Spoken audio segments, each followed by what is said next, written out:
Hello friends, Shashi Agarwal channel के अंदर मैं doctor Shashi Agarwal welcome you all.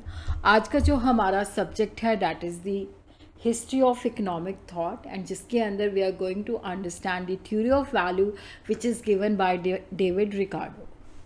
अगर आपको मेरा ये एफर्ट सही लगता है तो डू लाइक माय वीडियो, इसको शेयर कीजिए और मेरे चैनल शशि अग्रवाल को सब्सक्राइब कीजिए। So this is my app Edusum app, जो कि गूगल प्ले स्टोर से आप डाउनलोड कर सकते हो। ये जो ऐप है commerce, economics and management students को काफ़ी सारा फ्री स्टडी मटेरियल और काफ़ी सारे मॉक टेस्ट प्रोवाइड करती है और इसी तरह काफ़ी सारे स्ट्रक्चर कोर्सेज भी अवेलेबल है। तो हिस्ट्री ऑफ इकोनॉमिक थॉट का भी स्ट्रक्चर कोर्स यहाँ पे अवेलेबल है। तो सबसे पहले हम देखते हैं कि थ्योरी ऑफ वैल्यू जो है, देखो यहाँ पे जो डेविड रिकार्डो थे उनको जो अपनी थ्योरी ऑफ वैल्यू थी वो इनकम्प्लीट लगती थी। उनको लगता था कि ये जो थ्योरी है दैट इज़ नॉट एडिक्वेट। तो रिकार्डो की जो थ्योरी है उसके अंदर स्मिथ की जो लेगेसी है काफ़ी कुछ कंटेन करती है, जैसे labour theory of value, natural and market price, use value and exchange value.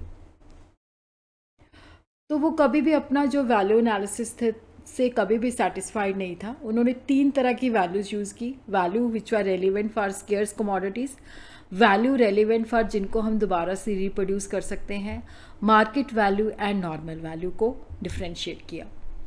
तो यहाँ पे हम देखते हैं कि 3 types of value, value for non reproducible commodities जो कि लिमिटेड है, स्केयर्स हैं, वैल्यू जिनको हम रिप्रोड्यूसिबल कमोडिटीज़ जिनको हम दोबारा से रिप्रोड्यूस कर सकते हैं।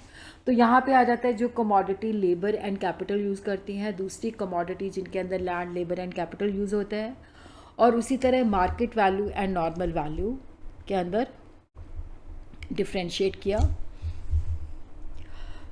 तो रिकार्डो ने अपनी जो थ्योरी ऑफ वैल्यू है उसने value in use and value in exchange का मतलब बताया कि जब हम यूटिलिटी जो है that is a pre condition of value but it is not explanation, कि जो वैल्यू है अगर हमने उसको डिटर्मिन करना है तो यूटिलिटी उसकी बेसिक कंडीशन है, पर ये उसकी एक्सप्लेनेशन नहीं है। यूटिलिटी एसेंशियल है अगर कमोडिटी की एक्सचेंज वैल्यू है, बट यूटिलिटी के बेसिस पे हम वैल्यू को मेयर नहीं कर सकते।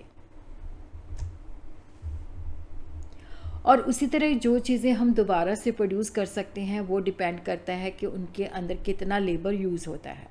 इन case of ordinary reproducible goods के जिनको हम बार बार रिप्रोड्यूस कर सकते हैं, amount of labour which is necessary to produce them. और अगर कोई कमोडिटी जो है जिसके अंदर लेबर और कैपिटल यूज़ होता है तो वहाँ पे उन्होंने कहा कि कैपिटल को हम जो है लेबर के अंदर कन्वर्ट कर सकते हैं। कैपिटल का मतलब होता है डेड लेबर या स्टोर अप लेबर। तो वहाँ पे जो वैल्यू है कि कितना लेबर कंटेंट हमने यूज़ किया है। और उसी तरह अगर कमोडिटी जो है लैंड, लेबर एंड कैपिटल के एफर्ट से प्रोड्यूस होती है तो वैल्यू ऑफ द कमोडिटी जो है डिपेंड करती है कॉस्ट ऑफ लेबर जो उस कमोडिटी के अंदर यूज़ हुआ है, और उसी तरह यहाँ पे plus the cost of capital जो कॉस्ट ऑफ कैपिटल को रिप्रेजेंट करती है जब हमने कैपिटल को लेबर के अंदर कन्वर्ट कर लिया। और उन्होंने यहाँ पे कहा कि जो प्राइस है उसके अंदर रेंट जो है वो एंटर नहीं करता। तो वैल्यू जो है वो डिटर्मिन होती है cost of labour and cost of capital के द्वारा। It is the cost of labour जो सबसे ज़्यादा इम्पॉर्टेंट है। Ricardo shows that labour creates value in a capitalist economy, और उसी तरह कैपिटलिस्ट इकोनॉमी के अंदर भी और जहाँ पे प्रोडक्शन के ट्रेडिशनल कंडीशन है वहाँ पे भी हम लेबर को ही यूज़ करके जो चीज़ें हैं उसकी वैल्यू को मेयर करते हैं। तो रिकार्डो ने जो है होल कॉस्ट ऑफ प्रोडक्शन जो है उसको लेबर की टर्म्स के अंदर ही बताया है। तो यहाँ पे उन्होंने कहा कि जो वैल्यू हम डिटर्मिन करते हैं उसके अंदर जितनी लेबर हम यूज़ करते हैं उसके बेसिस पे हम जो है उसकी वैल्यू को मेयर करते हैं। He used the labor embodied theory of value because it leads to the nearest approximation to measuring the relative value, कि हम लेबर का कंटेंट उसके अंदर कितना यूज़ हुआ है जिसके बेसिस पे हम उसकी रिलेटिव वैल्यू को मेयर करते हैं। Ricardo was considering the relative value analysis. तो यहाँ पे उसने कहा कि जब हम different factors of production use करते हैं तो वहाँ पे हम जो different factors of production use करते हैं तो उनकी कॉस्ट ऑफ प्रोडक्शन के बेसिस पे वैल्यू को मेयर किया। फिर भी उसने कंक्लूड किया कि जो लेबर है that is the still best single mayor of value. अगर हम मल्टी सेक्टर मॉडल भी यूज़ करते हैं तो वहाँ पे भी जो लेबर है वो सिंगल मेयर है जिसके बेसिस पे हम कमोडिटी की वैल्यू मेयर कर सकते हैं। Ricardo had a real cost of theory of value, उसको लगा कि जो लेबर कॉस्ट है ये स्टेबल है, और उसने जो डिमांड है उसका इन्फ्लुएंस जो था उसको इग्नोर किया। He ignore the influence of demand in the case of the commodity जिनकी वैल्यू लॉन्ग रन के अंदर फिक्स्ड है, क्योंकि लॉन्ग रन के अंदर जो फैक्टर्स ऑफ प्रोडक्शन होते हैं उनकी नॉर्मल वैल्यूज़ होती हैं, क्योंकि जितनी डिमांड होती है उतनी सप्लाई हो जाती है। In the long run factors of production will have their normal values. Long run के अंदर क्या होता है कि जितनी डिमांड है उसी के अकॉर्डिंगली जो है सप्लाई रिस्पॉन्ड करती है, तो जिसकी वजह से क्या होता है कि उसकी जो वैल्यू होती है वो कॉस्ट ऑफ प्रोडक्शन के बराबर होती है और नॉर्मल वैल्यू होती है। मार्केट वैल्यू जो होती है वो डिमांड और सप्लाई की जो मार्केट फोर्सेस हैं उसके द्वारा डिटर्मिन होती है। मार्केट प्राइस जो है नॉर्मल प्राइस से ज़्यादा भी हो सकती है, कम भी हो सकती है। लॉन्ग रन के अंदर जो कमोडिटीज़ होती हैं उनकी वैल्यू जो होती है नॉर्मल वैल्यू के बराबर होती है, और उसी तरह जो normal price of the commodity है that is determine by the wage and profit. Rent उसके अंदर हम इंक्लूड नहीं करते। रिकार्डो ने जो है नेचुरल प्राइस और मार्केट प्राइस के अंदर डिफ्रेंशिएट किया कि मार्केट प्राइस अगर नेचुरल प्राइस से डिवेट करती है तो वो डिमांड और सप्लाई के बीच में जो टेम्परेरी फ्लक्चुएशंस होती हैं। अगर मार्केट प्राइस नॉर्मल प्राइस से ज़्यादा है तो प्रॉफिट बढ़ते जाएंगे, तो ज़्यादा कैपिटल यूज़ होगी जिसके बेसिस पे हम कमोडिटीज़ ज़्यादा प्रोड्यूस करेंगे। बट अगर क्या है कि अगर मार्केट प्राइस कम हो जाती है तो प्रॉफिट कम हो जाते हैं, तो कैपिटल जो है वो निकल जाती है, तो हम कम कैपिटल यूज़ करते हैं। इन शॉर्ट रन के अंदर जो प्राइस है वो डिपेंड करती है डिमांड और सप्लाई के ऊपर, और लॉन्ग रन के अंदर वो डिपेंड करती है कॉस्ट ऑफ प्रोडक्शन के अंदर। रिकार्डो ने रेंट को जो है वैल्यू का पार्ट नहीं माना कि वो प्राइस के अंदर एंटर नहीं होता। रिकार्डो का जो माइंड था डैट वाज फ्लेक्सिबल, तो वो हमेशा लेबर थ्योरी ऑफ वैल्यू के अंदर बहुत सी चेंजेस चाहते थे। तो थर्ड एडिशन के अंदर उन्होंने काफ़ी सारी चेंजेस की। जो मॉडिफिकेशन की, एक तो कैपिटल को उन्होंने फैक्टर्स ऑफ प्रोडक्शन के रूप में इंट्रोड्यूस किया, और उसी तरह लेबर और कैपिटल का जो प्रोपोर्शन चेंज होता है उसको भी कंसिडर किया, कॉस्ट ऑफ प्रोडक्शन को भी कंसिडर किया, और जो लेबर है जिनके अंदर डिफरेंट क्वालिटीज़ होती हैं, और उसी तरह ही wanted to have a invariable measure of value. उसको ये लगता था कि लेबर थ्योरी जो है चाहे अलग अलग फैक्टर्स ऑफ प्रोडक्शन है बट स्टिल लेबर थ्योरी जो है वो वैलिड है अगर ये कंडीशन सेटिस्फाई हो जाए। अगर फिक्स्ड कैपिटल टू लेबर जो है हर तरह की प्रोडक्शन के अंदर सेम है और फिक्स्ड कैपिटल जो है इक्वली ड्यूरेबल है, तो वहाँ पे लेबर थ्योरी वैलिड है। उसने कहा कि अगर fixed capital labour ratio differ करता है तो वैल्यू चेंज हो जाएगी। अगर हायर कैपिटल आउटपुट रेशियो है, हायर कैपिटल लेबर रेशियो है सॉरी, तो higher would be the value. अगर लोअर कैपिटल रेशियो है तो lower would be the value. तो value may be different if the fixed capital differ in turnover rates. Ricardo ने time element की भी importance martial से पहले दी है।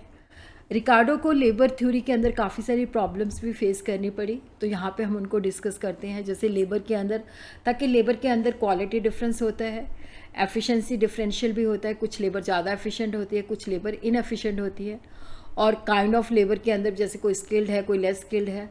तो यहाँ पे जो रिकार्डो के सोल्यूशन थे कि अगर क्वालिटी डिफरेंस है तो उसको हम मार्केट फोर्सेस के द्वारा एडजस्ट कर सकते हैं, और उसी तरह जो है कि adjusted by the market forces in the course of time. Efficiency differential जो है, जो customer average labor to be used, और यहाँ पे क्या है कि जो difference in the kind है कि यहाँ पे हम इसको standard form के अंदर जो है reduce कर सकते हैं, ये जो problem थी। उसी तरह जो capital थी कि जैसे durability difference है, time is taken as a factor, तो time element value के अंदर enter कर जाता है, और अगर difference in the ratio fixed capital and circulating capital है तो वहाँ पे भी टाइम एलिमेंट जो है वैल्यू के अंदर एंटर कर जाता है। तो यहाँ पे था कि अगर कैपिटल प्रेजेंट है तो वो कोई डिफ़िकल्टी नहीं है। उसने कैपिटल को फिक्स्ड कैपिटल एंड सर्कुलेटिंग के अंदर डिवाइड किया। सर्कुलेटिंग कैपिटल जो है, जो लेबर को हम यूज़ करते हैं, उसकी जो पेमेंट करते हैं फिनांसिंग के अंदर यूज़ किया, और फिक्स्ड कैपिटल को उसने मशीनरी एंड इक्विपमेंट के रूप में यूज़ किया। और मल्टी सेक्टर मॉडल है तो वहाँ पे जो वैल्यू है वो लेबर कॉस्ट एंड प्रॉफिट से डिटर्मिन होती है, और उसी तरह उन्होंने कहा कि जो प्रॉफिट का एलिमेंट है तो उससे कोई रियल डिफ़िकल्टी नहीं हुई। प्रॉफिट को हम कॉस्ट ऑफ प्रोडक्शन से एलिमिनेट कर सकते हैं क्योंकि इसका 6 to 7% ही इम्पैक्ट होता है, उससे ज़्यादा नहीं होता। तो प्रॉफिट जो है वो कोई डिफ़िकल्टी नहीं करते क्योंकि labour quality difference according to Ricardo जो है उसको भी एलिमिनेट किया जा सकता है। वो भी जो सेम कमोडिटी को अगर डिफरेंट टाइम पीरियड के अंदर हम प्रोड्यूस करते हैं तो वो ज़्यादा डिस्टर्ब नहीं करते। लेबर क्वालिटी वेरिएशन को हम मार्केट फोर्सेस के द्वारा फ्री इकोनॉमी के अंदर जो है एडजस्टमेंट के द्वारा कर सकते हैं। सही। उसने कंक्लूड किया कि जो बेसिकली क्या है कि जो वैल्यू है वो डिटर्मिन होती है कि उस कमोडिटी के अंदर लेबर कंटेंट कितना है। रिकार्डो ने एक empirical labour theory of value the.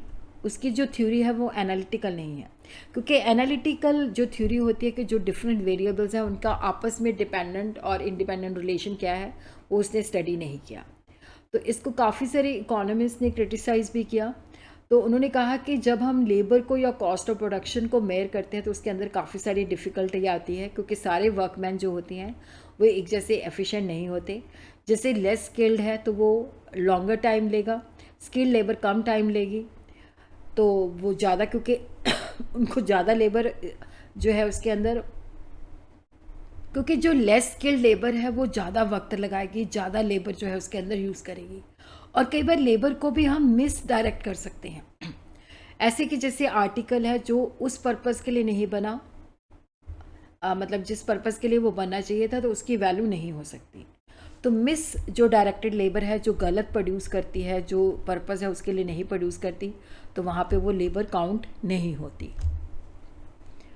Main weakness जो लेबर थ्योरी की है कि ये डिमांड का इन्फ्लुएंस उसको इग्नोर करती है और जिस तरह से कैपिटल को हम यूज़ करते हैं तो उसकी डेप्रिसिएशन को नहीं लिया और रेट ऑफ इंटरेस्ट को भी नहीं लिया, और ये भी नहीं बताया कि हम कैपिटल को लेबर के अंदर किस तरह से कन्वर्ट कर सकते हैं, तो ये भी नहीं बताया। अकॉर्डिंग टू रिकार्डो रेंट जो होता है प्राइस के अंदर नहीं एंटर करता क्योंकि ये कॉस्ट फैक्टर नहीं है। बट ये तभी ट्रू है अगर लैंड का कोई अल्टरनेटिव यूज़ नहीं है, बट लैंड के बहुत सारे अल्टरनेटिव यूजेस होते हैं।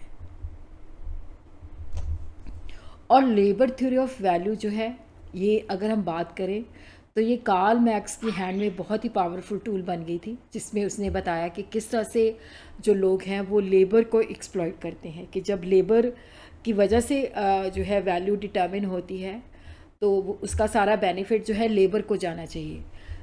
तो यहाँ पे मार्क्स ने कहा कि वर्कर जो है he is entitled to entire fruit of his labour, क्योंकि कोई चीज़ जो है उसकी वैल्यू तभी है क्योंकि उसके अंदर लेबर इस्तेमाल हुआ है। रिकार्डो का जो एनालिसिस है वो बिल्कुल हिंट नहीं देता कि हम लेबर को एक्सप्लॉइट करते हैं। रिकार्डो ने कहा कि labour was the source of wealth, और कार्ल मैक्स ने इसको जो थ्योरी अपनी डेवलप की उसी के बेसिस पे कहा कि लेबर को एक्सप्लॉइट किया जाता है।